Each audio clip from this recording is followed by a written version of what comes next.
इस तरीके से मेरा नामांकन खारिज करने की साजिश रची जा रही है। एक नोटिस मुझे 3 बजे दिया जाता है कि आप इस पर जवाब दीजिए। जैसे ही हमारे तमाम वकील साथी मिलकर नोटिस का जवाब देते हैं तो एक देखिए यहाँ के डीएम अपने कानून को बदल देते हैं। ठीक 6:15 पे हमें दूसरा नोटिस दिया जाता है कि नहीं, आप चुनाव आयोग दिल्ली जाइए और 11 बजे तक आप हमें चुनाव आयोग से लिखवा के दीजिए कि मैं चुनाव लड़ सकता हूं। नहीं, आप मुझे ये बताइए देशवासी जो कानून के जानकार, जब हम एफिडेविट दे चुके हैं, सारे डॉक्यूमेंट दे चुके हैं, 24 तारीख को जब हमने नामांकन किया किसी प्रकार का कोई ऑब्जेक्शन नहीं लगा, उन्होंने कहा कि आपके सारे डॉक्यूमेंट कंप्लीट है। जब हमने 29 तारीख को दोबारा नामांकन किया तब भी चुनाव आयोग की तरफ से हमें किसी प्रकार का कोई ऐसा आरोप नहीं था। उन्होंने साफ कहा कि आपके सभी डॉक्यूमेंट्स क्लियर हैं, आप चुनाव लड़ सकते। अचानक 30 तारीख को नरेंद्र मोदी जी के चमचे सरेआम फ्लाइट लेके और यहां पर पहुंचते हैं और रिटर्न अधिकारी के ऊपर दबाव बनाते हैं कि तेज बहादुर का नामांकन किसी हालत में खारिज किया जाए। रिटर्न अधिकारी मजबूर हो रहा है कि देशवासियों से अपील है कि आज अगर दी अपनी आवाज नहीं उठाई तो ये लोकतंत्र की हत्या है, तुम्हें गुलाम बनाया जाएगा। आज ये आप मौका है कि पूरा देश आज सड़कों पर आइए और मेरा समर्थन कीजिए, क्योंकि ये सच और झूठ की लड़ाई है। सिर्फ और सिर्फ ये साजिश रची जा रही है। इसलिए देशवासियों से मैं पहली बार ये अनुरोध कर रहा हूं, जो मेरे क्रांतिकारी भाई सुन रहे हैं, कहीं भी है आप हिंदुस्तान के किसी भी कोने में, ट्विटर पे, फेसबुक, व्हाट्सएप, हर उसके ऊपर जवाब मांगिए कि तेज बहादुर का नामांकन करने का अधिकार तुम्हें किसने दिया। कैंसिल करने का सारा आदमी का कर्तव्य बनता है। जो भी इस वीडियो को देख रहे हैं, 1 घंटे के अंदर अंदर पूरी बीजेपी सरकार की सत्ता को हिला के रख दीजिए। मेरा यही अनुरोध आपसे। हमारे को 11 बजे तक का समय मिला हुआ है, हमारे वकीलों की टीम सब लगी हुई है, लेकिन आपका सहयोग सबसे जरूरी है, क्योंकि जब इनको लगा कि तेज बहादुर ट्विटर पर टॉप 10 में जा रहा है, इनकी पूरी टीम जो एक खिलाफत लगी। यहां पर योगी और मोदी रात को 2 बजे सारे अधिकारियों से मीटिंग लेते। अरे हरामखोरो, अगर तुम्हें इतना खतरा है तो आइए सीधा सामना कीजिए, पीठ पे क्यों वार करते हो। तो चैलेंज करता हूं तुम सामने कि आइए मेरे चुनाव के अंदर, पीठ पे क्यों वार करते हो। मैं चाहता हूं मनी भाई कुछ 2 शब्द कहें। जय हिंद।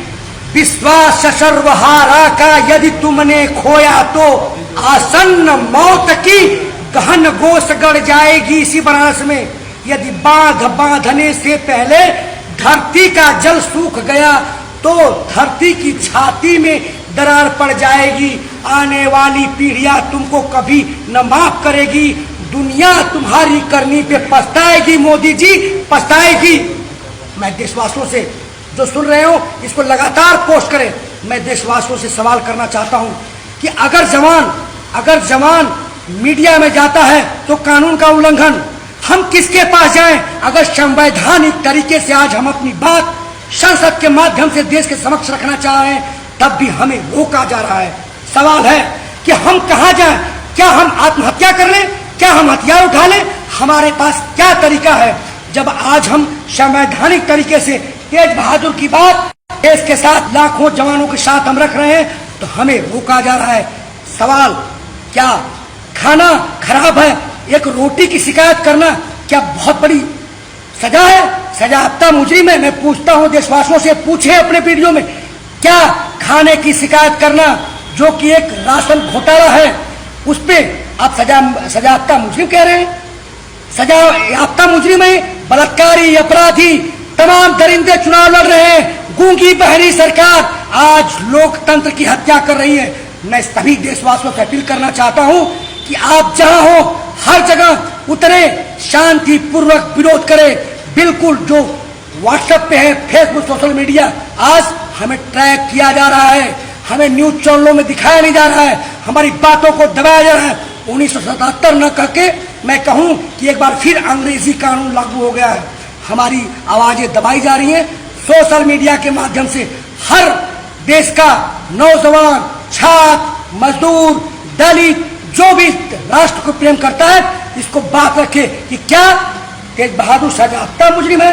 कहा जा रहा है कि सजायाफ्ता मुजरिम है और रोका जा रहा है हमें। हम आज सड़कों पे उतर रहे हैं, आज हम कचहरी का घेराव करेंगे, हमें फांसी दो, हमें लटकाओ, हम कहाँ जाएंगे? क्या हम देश छोड़ दें? क्या हमारा ये देश नहीं है? मैं पूछना चाहता हूं, मैंने 31 साल पंकज मिश्रा, तेज बहादुर, इरफान पठान, सुजय मंडल, जलील, ये सब क्या थे? आप एक की बात कर रहे हैं, हजारों यहाँ पे। आप आइए हमसे बात करिए, आमने सामने, हिम्मत है तो हम मरेंगे इसी काशी में, दफना दीजिए अगर है तो। हमारा देश है, हम यही रहेंगे, यही आएंगे। फिर एक बार अपील करता हूं कि आप जहां कहीं भी हो इसका विरोध करें, विरोध करे क्या तेज बहादुर शाहजहाँ मुजरिम है। जय हिंद देशवासियों।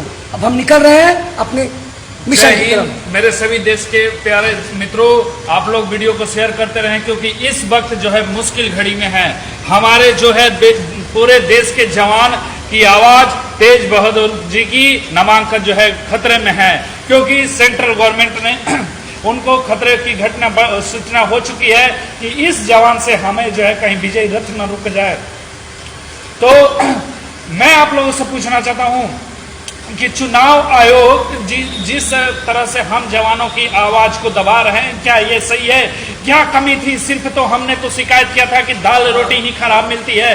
वो जांच बैठाए, जांच आयोग ने भी क्लियर किया कि हाँ जवान में किसी प्रकार की कमी नहीं है। तो फिर हम किस गुनाह की सजा काट रहे हैं?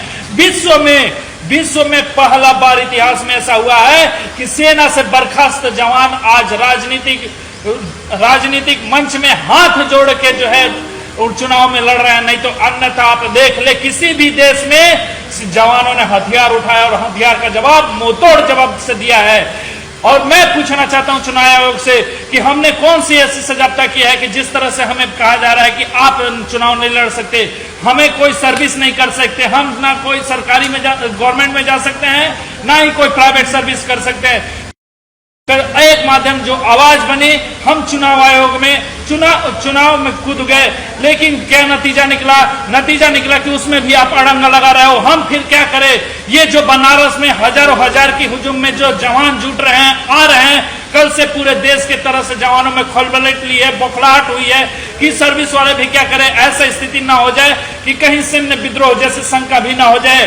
क्योंकि हमारी आवाज तेज बहादुर जी की सिर्फ एक नॉमिनेशन और सिर्फ एक चुनाव लड़ना नहीं, बल्कि 20 लाख जवानों की आवाज है। और 20 लाख जवानों की आवाज के तेज बहादुर जी के माध्यम से हम जवान जो है पीड़ित जवान संसद में पहुंचाना चाहते हैं, जिसके बदौलत आज जो है तमाम राजनीतिक पार्टियां हम जवानों के साथ देने लगी। तो आप हमसे मैं आग्रह करना चाहता हूं कि जब जो है नक्सली माओइस्ट भी चुनाव लड़ सकते हैं, कोई गुंडे क्रिमिनल लड़ सकते हैं, और तो हम जैसे बर्खास्त जवान ही कौन से क्या गुनाह किया है कि हम चुनाव नहीं लड़ सकते? ऐसे अगर विचारधाराएं आएंगी तो हम फिर जाएंगे क्या करेंगे? क्या हमें मजबूरन कोई राष्ट्र विरोधी ऐसे गुटाएंगे तो फिर हम करेंगे क्या? इसलिए आप लोगों से अनुरोध है कि ज्यादा से ज्यादा शेयर करें और ज्यादा से ज्यादा सवाल पूछे चुनाव आयोग से, ट्वीट कर, यूट्यूब से, जिस तरह से आपका फर्ज बनता है, आपका हक बनता है कि आखिर किस तरह से तेज बहादुर जी का नामांकन रोका जा रहा है। मित्रों, अब रुकने का समय नहीं है, ना सोचने का समय है। लगातार बढ़ते जाइए, आगे बढ़ते जाइए और तेज बहादुर जी का समर्थन कीजिए। सरफरोशी की तमन्ना अब भी हमारे दिल में है। देखना है जोर कितना बाजुए कातिल में है, कातिल। तुम कातिल हो। बनारस की धरती से हम कह रहे हैं, अगर हिम्मत है तो आओ आमने सामने, चुनाव में आओ, हम दिखा देंगे, तुम्हारी औकात बता देंगे। जय हिंद, जय भारत। जिस तरीके से आप लोग देख रहे हैं कि लोकतंत्र की पूरी तरीके से हत्या की जा रही है, और आज देश के अंदर से जो एक जनसैलाब उमड़ के आ रहा है, मेरे पास हजारों लोगों का रात से ही फोन आ रहे हैं कि बनारस की धरती पर हम लोग पहुंच रहे हैं। इसलिए मैं यह आग्रह करता हूं शासन से और प्रशासन से, और जितने लोग मेरे वीडियो देख रहे हैं, मैं उनसे आग्रह करूंगा कि इसे अधिक से अधिक ग्रुपों में शेयर कीजिए, ताकि यह बनारस की आवाज लोगों तक पहुंचने का काम करे। और बनारस के अंदर अधिक से अधिक संख्या में जिस तरीके से लोग पहुंच रहे हैं, यह वास्तविक में लग रहा है कि देश के अंदर एक बड़ी क्रांति हो सकती है। जय हिंद, जय भारत, जय जवान, जय किसान।